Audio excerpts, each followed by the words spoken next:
hearty good morning to all. From our new Oxford Modern English course book, turn page number 11. In our page number 11, we have a poem, When I Heard the Learned Astronomer. Before the explanation of the poem, let us talk about the poet. The poem, When I Heard the Learned Astronomer, is written by Walt Whitman. Walt Whitman was an American poet, essayist, and journalist. As a humanist, he was a part of the transition. Whitman is among the most influential poets in American canon, often called the father of free verse. Walt Whitman was born on 31st May 1819, West Hills, New York, United States, and died on 26 March 1892, Camden, New Jersey, United States. Leaves of Grass, Song of Myself, O Captain, My Captain, I Sing the Body Electric, The Sleepers are some of Walt Whitman's poems. Whitman was awarded the Golden Kite Award for his picture book illustration. He celebrated democracy, nature love, and friendship. His occupations during his lifetime included printers, school teacher, reporter, and editor. Students, now let us talk about the theme of the poem. The poem, When I Heard the Learned Astronomer, presents two things. First is society's view of knowledge, and second is the speaker's interpretation of learning. In this poem, the poet shows discontent on the mathematical logic of the scientific process presented by the astronomer in the lecture hall. Although the astronomer explains the real world data in a catchy way, the poet considers his lecture merely a catalogue of facts. He is unable to understand. Therefore, he prefers walking out in nature to see the magic. On a deeper level, the poem elaborates how people can appreciate certain things in the presence of nature. After the theme of the poem, let us have some talkings of the summary of the poem. In this poem, the speaker listens to an esteemed astronomer's lecture on the stars. In his lecture, the astronomer displays various mathematical proofs and evidence in column to the audience in support of a scientific argument. The astronomer also displays various charts and diagrams and explains the mathematical calculations behind them. The speaker sits in the audience, who all applaud the astronomer's lecture with great enthusiasm. Very quickly and unexplainably, the speaker finds the whole lecture unbearable. Therefore, the speaker rises and leaves the lecture room alone. Outside, it is night time and the air is damp. There is a magical quality to the surrounding nature. Occasionally, the speaker looks up at the beautiful stars overhead and embraces the silence of the night. So students, this was the summary of the poem. Now, let us step into the poem. I'll explain the poem line-wise. Welcome to the poem When I Heard the Learned Astronomer, written by Walt Whitman. The poem consists of 8 lines. We can divide the poem in 2 halves consisting 4 lines each. From lines 1 to 4 means our first half of the poem relates the astronomer's lecture and wonder than the last line. From lines 5 to 8, the wordiness of these first lines reflects the speaker's feelings of being bombarded by astronomers' words. Let's start the explanation. Lines 1 to 2. The first two lines establishes the speaker and setting of the poem. The speaker listens to a learned astronomer who is displaying the proofs, the figures.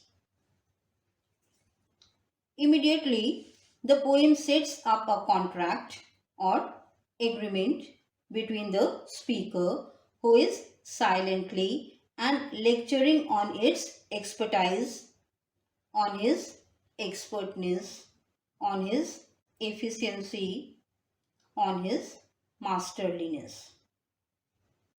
In this case, the astronomer is lecturing on celestial objects of the universe, especially the stars. The lines therefore stress the highly educated and scientific nature of the astronomer. The astronomer is described as learned, which indicates the astronomer's high level of education and years of study. Moreover, the astronomer has calculated proofs and figures to show the audience, requiring mathematical expertness. Lines 3 to 4. In the third line, the speaker is shown materials related to astronomy and asked to manipulate mathematical equations. The words such as charts, diagrams, add, divide, and measure make up almost the entire line. The speaker is asked to add, divide, and measure the charts. This emphasizes the negative side of the process, as though the lecture has nothing to do with the sky, but manipulates its own figures. Through the fourth line, the poem has said nothing about astronomy. The fourth line also emphasizes that the speaker is sitting as opposed to standing, actively engaged with the subject, and stresses again that the lecture is occurring in the lecture room away from nature. Lines 5 to 6. The fifth line comes at the halfway point in the poem. In fact, everything that has happened previously in the poem means our previous four lines sets up and modifies the statement, I became tired and sick. This speaks out the poet's first active verb.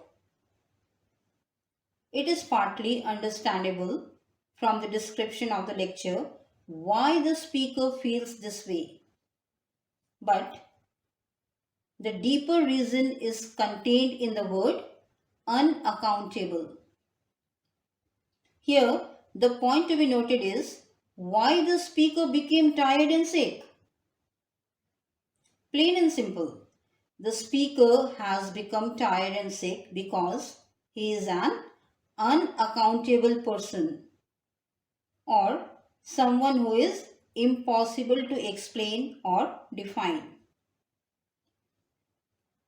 The sixth line tells of the speaker that he wanders off by himself, leaving the lecture room. And this line is therefore the turning point in the poem. There are a number of key elements to notice here. The two descriptive verbs rising and gliding make it seem as though the speaker is flying out into the sky and directly interacting with space. The second important aspect of this line is that the speaker wandered out of the lecture room.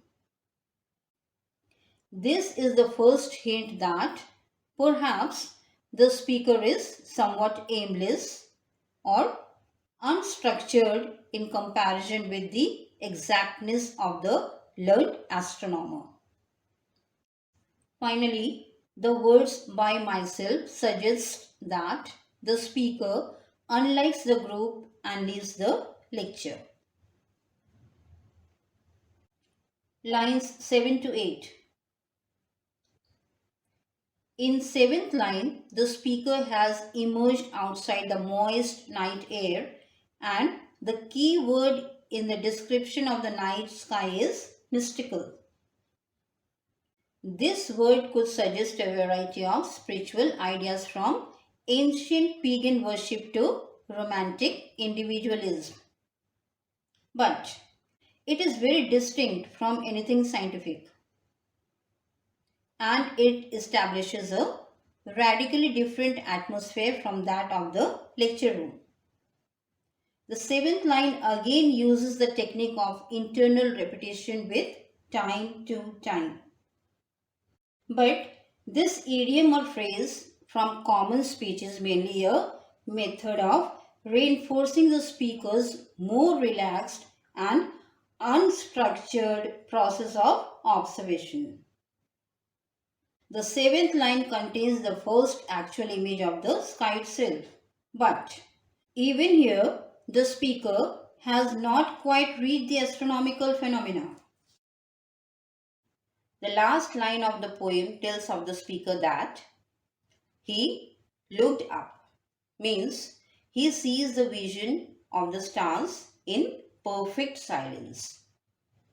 This line, along with the rest of the second half of the poem, shows that the cure for the speaker's unknown illness comes from the simple act of being out in nature and quietly marveling at its beauty. Thank you.